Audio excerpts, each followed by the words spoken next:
Hello बच्चों, देखिए last lecture हम डिस्कस कर रहे थे कि ये जो कोशिका विभाजन हो रहा था वो अनियमित प्रकार का था।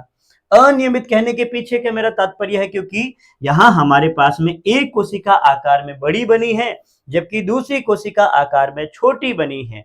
एक कोशिका का केंद्रक नियमित है जबकि दूसरी कोशिका का केंद्रक अनियमित है। पहले मैं आपको एनसीईआरटी की लैंग्वेज समझा देता हूँ, फिर इसी से हम एक अच्छा डायग्राम भी ड्रॉ कर देंगे। कह रहा है परागकण की आंतरिक भित्ति को अंतःचोल कहा जाता है। अभी के लिए परागकण की आंतरिक भित्ति अंतःचोल अंदर वाला भाग, पतली तथा सतत, यह एक पतली तथा सतत परत होती है जो सेल्यूलोज तथा पैक्टिन पैक्टोसेलुलोज से निर्मित। मैं सिर्फ और सिर्फ अभी एनसीईआरटी की लैंग्वेज को समझा रहा हूं। परागकण का जीव द्रव्य एक प्लाज्मा भित्ति से आवृत होता है। परागकण परिपक्व होता है तो उसमें दो कोशिकाएं मैच्योर, ये परिपक्व परागकण, इसमें दो प्रकार की कोशिकाएं, एक हो जाती है कायिक कोशिका, दूसरी जननिक कोशिका, जैसे कि चित्र 1.5 के ब में दे रखा। ये रहा, आगे की तरफ भी आएगा डायग्राम। कोशिका, कायिक कोशिका बड़ी होती है जिसमें प्रचुर खाद्य भंडार तथा एक विशाल अनियमित आकृति का केंद्रक होता है, अनियमित, जबकि जनन कोशिका छोटी तथा कायिक केंद्रक के कोशिका द्रव्य में तैरती रहती है और इसका केंद्रक जो होता है, जैसे इसमें अनियमित था तो इसमें नियमित हो जाएगा। यह तरकु आकृति घने सघन द्रव्य केंद्रक वाली होती है जिसका नियमित केंद्रक है। यहां तक के पॉइंट हमने इसके एनसीईआरटी के पढ़े हैं। आइए इसी को हम अपन अलग से देखते हैं कि क्या क्या पॉइंट आपको बताया गया है एनसीईआरटी में। देख विद्यार्थी, जैसे आपने कहा था सबसे पहले परागकण के बाहर की तरफ एक भित्ति होती है। परागकण के बाहर की भित्ति हमने बना ली, ये रहा परागकण के बाहर की भित्ति। फिर आपने कहा कि परागकण का जो बाहर की भित्ति होती है वो बनी हुई किसकी थी और अंदर की भित्ति किसकी बनी हुई थी, उस पर भी सवाल बनता है।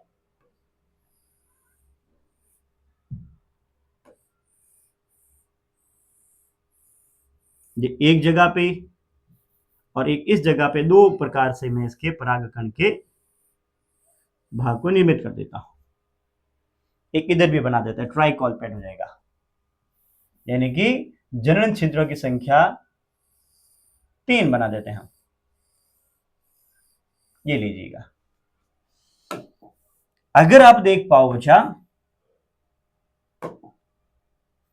जो अंदर वाली भित्ति आपने बनाई है, बाहर वाली का नाम तो आपको पहले से पता है, पूर्व विदित हो गया ये तो। बाहर वाली भित्ति का नाम हो जाएगा बिल्कुल एक्साइन। बाहर वाली भित्ति का नाम क्या बचा, ये हो जाएगा बाह्य चोल, और अंदर वाली भित्ति का नाम हो जाएगा अंतःचोल। सुनते रहना। और जिस जगह पर इसके डिपोजिशन की मैं बात करूं बच्चा, तो देखिए डिपोजिशन में आपको क्या मिल रहा है। डिपोजिशन में आपको अंदर की तरफ इसमें विशेष प्रकार का कवरिंग मिल रहा है। इस प्रकार से डिपॉजिट किया आपने संरचना में।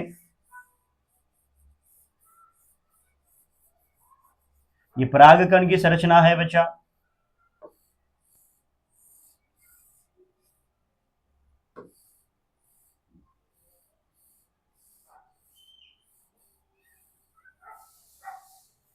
ये देखिएगा परागकण की संरचना में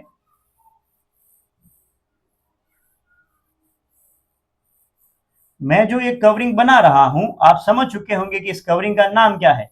इस कवरिंग का नाम हो जाएगा, बिल्कुल सही सोच रहे हो आप, ये जो है बेटा स्पोरोपोलिनिन की कवरिंग है। किसकी है, स्पोरोपोलिनिन की कवरिंग है। ठीक हुआ। जो आपने इसकी कवरिंग बनाई है उस कवरिंग को आपने नाम दे दिया है स्पोरोपोलिनिन, जो कि कहां दिखाई दे रही है, बाह्य चोल पर। तो मैं यहां इसके पास में लिख लेता हूं स्पोरोपोलिनिन। अंतःचोल, ये अंदर वाली कवरिंग का नाम आपने बताया अंतःचोल। ये अंतःचोल की परत हो गई, ये रहा अंतःचोल। अगर आप इसमें विभेदन कर पाओ तो जिस जगह पर आपको किसी प्रकार की कवरिंग नहीं दिखाई दे रही है, इस क्षेत्र को आपको कहना है जनन छिद्र। ये रहा जनन छिद्र, ये रहा जनन छिद्र। यहां पर भी है, यहां पर भी है। अंदर की तरफ आपने कहा दो प्रकार की कोशिका होती है, एक जिसका केंद्रक बड़ा था, अनियमित था, देखो ना, और दूसरा जिसका आकार जो है कोशिका छोटी थी, ये छोटे आकार की कोशिका। जो बड़े आकार की कोशिका थी उसे आपने नाम दिया था कायिक कोशिका। ये लीजिएगा कायिक कोशिका। इसमें आपने कहा केंद्रक अनियमित और इसमें नियमित केंद्रक। ये लीजिएगा। जो छोटी कोशिका है मेरे बच्चे, जो छोटी कोशिका है उसे आपको नाम देना है जननिक कोशिका। ये तो कौन सी हो गई? जननिक कोशिका। और जो बड़ी कोशिका है वो हो जाएगी कायिक कोशिका। ये रहा कायिक कोशिका। तो एक है जननिक कोशिका, दूसरी है कायिक कोशिका। जो ये कायिक कोशिका होती है, ये इसकी विशेषता की अगर अपन बात करें तो इसकी विशेषताओं में पहला आपको पॉइंट मिलेगा कायिक कोशिका से संबंधित कि ये कायिक कोशिका आकार में बड़ी। पहला हो गया आकार में बड़ी। दूसरा, खाद्य पदार्थ इसमें प्रचुर होता है, खाद्य पदार्थ प्रचुर। तीसरा, इसमें अनियमित केंद्रक पाया जाता है। ये लीजिएगा। यही तो अनइक्वल डिवीजन था, क्योंकि एक आकार में बड़ी हो गई, दूसरी आकार में छोटी हो गई। आइए दूसरी कोशिका के बारे में देखते हैं। दूसरी जननिक कोशिका है, और जननिक कोशिका से संबंधित क्या पॉइंट है? पहला तो आकार में छोटी, पहला पॉइंट कंप्लीट हुआ कि आकार में छोटी होने वाली है। दूसरा, इसमें खाद्य पदार्थ जैसा कुछ नहीं, और ये होगी नियमित केंद्रक युक्त, नियमित केंद्रक युक्त। इसका जो केंद्रक रहेगा वो रेगुलर रहेगा, नियमित रहेगा। दूसरा, यह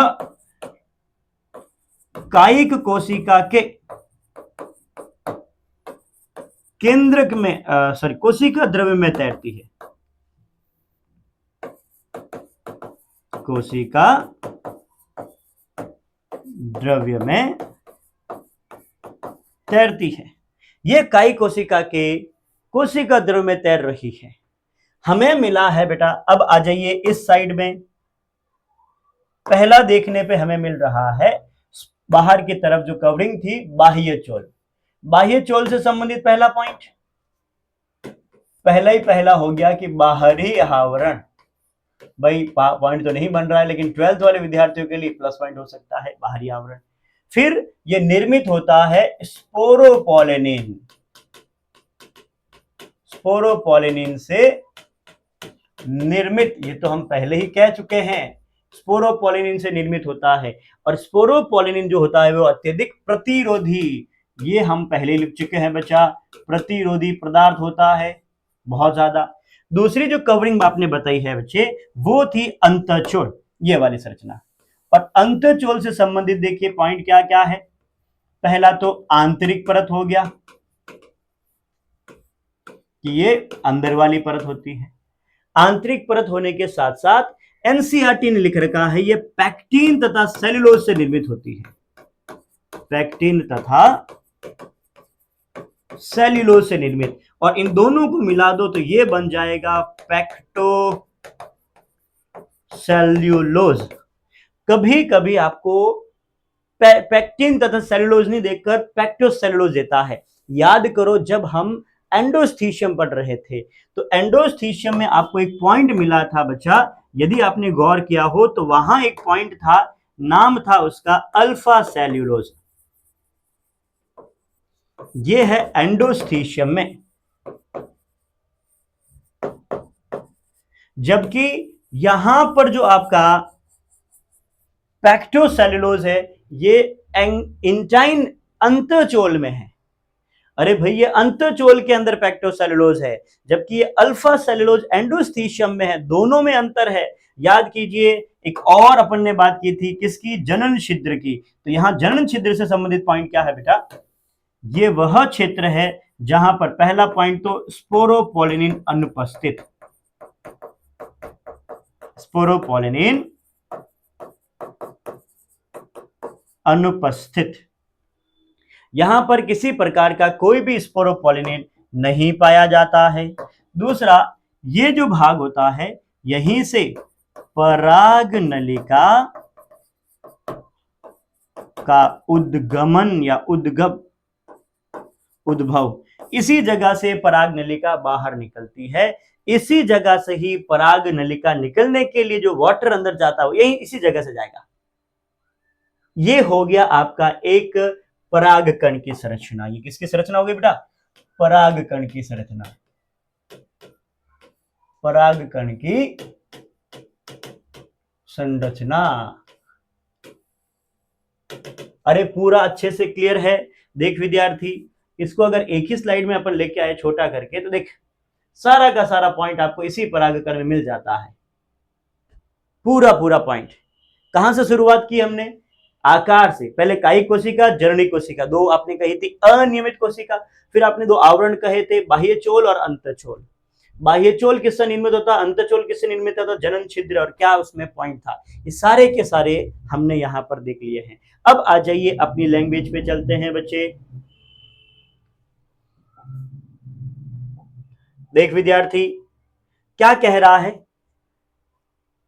पराग परिपक्व कोशिका में दो कोशिकाएं, कायिक कोशिका तथा जननी कोशिकाएं। आपने कहा था कायिक कोशिका बड़ी होती है जिसमें प्रचुर खाद्य पदार्थ, विशाल अनियमित केंद्रक होता है, और केंद्रक आगे जननी कोशिका छोटी आकार की कायिक कोशिका के जीव द्रव्य में तैरती हुई, उसमें नियमित केंद्रक होता है। यह तरकु आकार घनत्व संगत केंद्रक वाला हमने बात की थी समान। अब आ जाइए जो एंजियोस्पर्म है, एंजियोस्पर्म की ही बात कर रहे हैं अपन, क्योंकि पराग कण के अंदर या तो रहेगा दो कोशिका अवस्था, और या वो बात कीजिएगा एपिसोड 1 एपिसोड 2 ना, बारात वाली बात, उसमें क्या हुआ है। अगर मैं बात करूं आपसे, ये जो पराग कण है बच्चा, पराग कण ये दो अवस्था में परागित हो सकते हैं। परागकण दो अवस्था में परागित हो सकते हैं। कैसे, एक होती है दो कोशिकीय अवस्था और एक होती है तीन कोशिकीय अवस्था।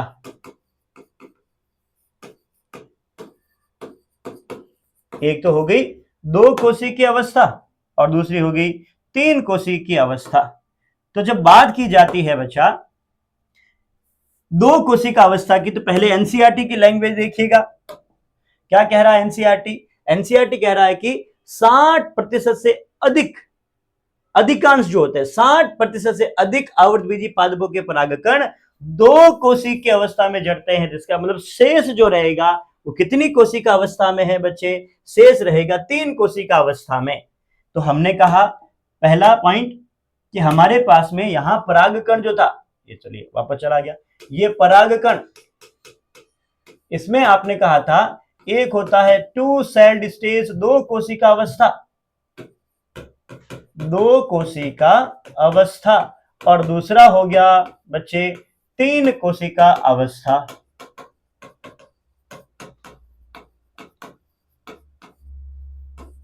तो जो दो कोशिका अवस्था होती है ये होती है अधिकांश, ये भी आपका इंपोर्टेंट पॉइंट है, अधिकांश 60% आवर्तबीजी में। जबकि तीन कोशिका अवस्था में, अच्छा कौन कौन सी कोशिका होती है इसमें, तो एक होती है आपके पास में पहली कायिक कोशिका और दूसरी होती है जननिक कोशिका। ये तो होगी दो कोशिका अवस्था। जब आपने कहा तीन कोशिका अवस्था, तो ये बची हुई यानी कि लगभग 40% आवर्त बीजी में संपन्न। ठीक हुआ। अब इसमें 3 कोशिकाएं कौन कौन सी होती, तो एक तो काई कोशिका है ही, या कोशिका अवस्था कितनी है, 3 है ना। तो पहली तो आपके पास में एक तो काई कोशिका है ही, ये रही काई कोशिका। साथ ही साथ इसमें पाए जाते हैं बेटा 2 नर युग्मक, तो ये नर युग्मक भी बना लेती है।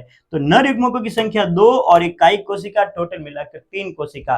तो ध्यान रखना अधिकांश जो होते हैं वो किस अवस्था में है और मिनिमम किस अवस्था में है, इस पर भी क्वेश्चन पूछा जाता है। ठीक है बच्चे, तो यहां अधिकांश जो है बेटा वो किस अवस्था में है, 2 कोशिका अवस्था में है, जबकि 3 कोशिका अवस्था वाली संख्या कितनी हो जाएगी बच्चा, वो हो जाएगी आपके पास में लगभग 40% आवर्त बीजियों में। तो ये था आपका कि किस कोशिका अवस्था में ये परागित हो रहा है। बड़े आगे बच्चों चलिएगा नेक्स्ट। अब 2 कोशिका चरण में जड़ते हैं या संलयित होते हैं, रिलीज हो गए। शेष प्रजातियों में जनन कोशिका समविभाजन द्वारा, समसूत्री विभाजन द्वारा विभक्त होकर परागकण के जड़ने से पहले 3 कोशिके, 2 नरयुग्मक और एक कायिक कोशिका, ये किसकी बात कर रहा है ध्यान रखना, जनन कोशिका विभाजन करती है। तो ध्यान रखेंगे कायिक कोशिका तो वैसे ही एज इट इज रह गई, तो कायिक कोशिका नहीं, कायिक कोशिका तो वैसी की वैसी बनी हुई है, और इस जनन कोशिका ने समसूत्री विभाजन द्वारा 2 नरयुग्मक बना दिए हैं।